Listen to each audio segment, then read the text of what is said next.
બહુચરાજી જતા સંઘને નડ્યો ગમખ્વાર અકસ્માત, 2 યુવકોના ઘટના સ્થળે મોત। નવા દેલવાડા પાસે આઈશર ચાલકે 8 પદયાત્રીઓને અડફેટે લીધા, 5 ગંભીર રીતે ઈજાગ્રસ્ત। મહેસાણા જિલ્લામાં અવારનવાર બનતી માર્ગ અકસ્માતની ઘટનાઓમાં વધુ એક ગમખ્વાર અકસ્માતનો ઉમેરો થયો છે। સિદ્ધપુર તાલુકાના ધનાવાડા ગામથી બહુચરાજી દર્શનાર્થે જઈ રહેલા પદયાત્રીઓના સંઘને સોમવારે રાત્રે નવા દેલવાડા પાસે કાળમુખા આઈશર ચાલકે અડફેટે લેતા અરેરાટી વ્યાપી ગઈ છે। આ કરુણ દુર્ઘટનામાં 2 આશાસ્પદ યુવકોના ઘટના સ્થળે જ કમકમાટી ભર્યા મોત નીપજ્યા છે, જ્યારે અન્ય 5 પદયાત્રીઓ ગંભીર રીતે ઘાયલ થયા છે।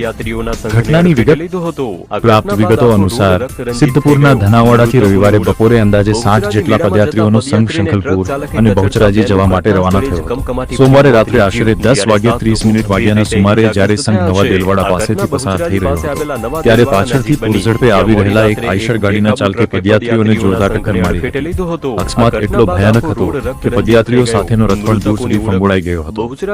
2 યુવકોએ જીવ ગુમાવ્યા। આ અકસ્માતમાં કુલ 8 પદયાત્રીઓ અડફેટે આવ્યા હતા, જેમાંથી ઠાકોર દલપતજી અને ઠાકોર લાલાજીભાઈ નાગજીભાઈ નામના 2 યુવકોને ગંભીર ઇજાઓ પહોંચતા તેઓના ઘટના સ્થળે જ પ્રાણ પંખેર ઉડી ગયા હતા।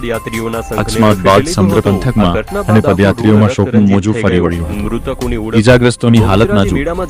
ઘટનામાં ઘાયલ થયેલા અન્ય 5 પદયાત્રીઓને તાત્કાલિક સારવાર અર્થે બહુચરાજી સિવિલ હોસ્પિટલ ખાતે ખસેડવામાં આવ્યા હતા, જ્યાં પ્રાથમિક સારવાર બાદ તેઓની હાલત વધુ ગંભીર જણાતા તેઓને વધુ સારવાર માટે ધારપુર સિવિલ હોસ્પિટલ ખાતે રિફર કરવામાં આવ્યા છે।